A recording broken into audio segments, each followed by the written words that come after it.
It's usually pretty self-evident what technology will do for you. A more interesting question and more germane is, what's it going to do to me? How's it going to change society? How's it going to change my life? How's technology going to impact me? I think the lines between content consumer and content creator are now blurred. And the currency has changed. The whole new Web 2.0 world, everything that we talk about from Facebook right through, it's all about collaboration. It's all about the content consumer and the content publisher are one and the same. Sometimes when you visit a blog, you're a reader. Sometimes you're a publisher and you're commenting back on it. And so here's the thing. Our kids live in this world now, and don't think of social networking, don't think of it as a thing, think of it as a place.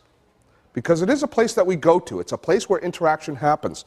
That's one of the keys to understand about social networking, is it's a place where kids go. And in that place, we all need to be. Because I liken social networking sites to building a big gymnasium for your school. And building a huge gymnasium right attached to the school that no adults have to go into. It's kids can go in there, they can go in there on their own if they want, and they can spend 2, 3, 4 hours a day. And we're pretty sure it's okay because it's in the society. I mean, somebody's watching it, right? But it's nobody's job to go in there. It's nobody's job to police it. It's nobody's job to check. See, we had our time of awkwardness. It was called high school, right? Or early adulthood, or well into my 40s for me. But we had a time when we did go to the school dance and wear the funny shirt and thought everybody was laughing at us, because they were laughing at us. And we didn't like that. And now that we're adults, we're confident in the world, we don't like that feeling of not understanding the rules anymore. So we don't engage in that process. We don't, and we were in a conversation and he said, I don't let my kids chat. We were talking about MSN and chat. He has 2 daughters, like 14 and 16 years old. He says, I don't allow them to use chat. And I said, you don't? Why not? And he said something so compelling, I have to repeat it. He says, because I want them to have real relationships.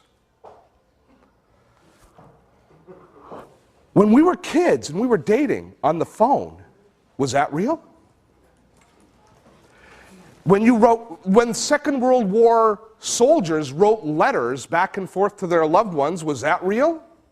We use the technology that's available to us to form relationships. And it doesn't matter if it's text messaging, or chatting, or writing, or phone, or face-to-face. The relationship is just as real. And we can't deny the reality of the emotions, the reality of the impact, how real a relationship is, just because it happens to happen on a little screen on a cell phone.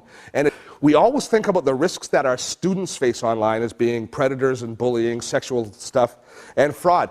But in my mind, the biggest risk that kids face online at the end of the day, and the biggest reason that parents have to be online with their kids, is teaching kids good critical thinking skills. Because kids they can't project into the future the ramifications of their actions today. They can't. Kids have to be far better critical thinkers for their own self-preservation today than we ever had to be. We had to watch out for strangers offering us candy as they drove by in cars. That was pretty easy to figure out. The subtleties of the Web 2.0 world and social networking are profound.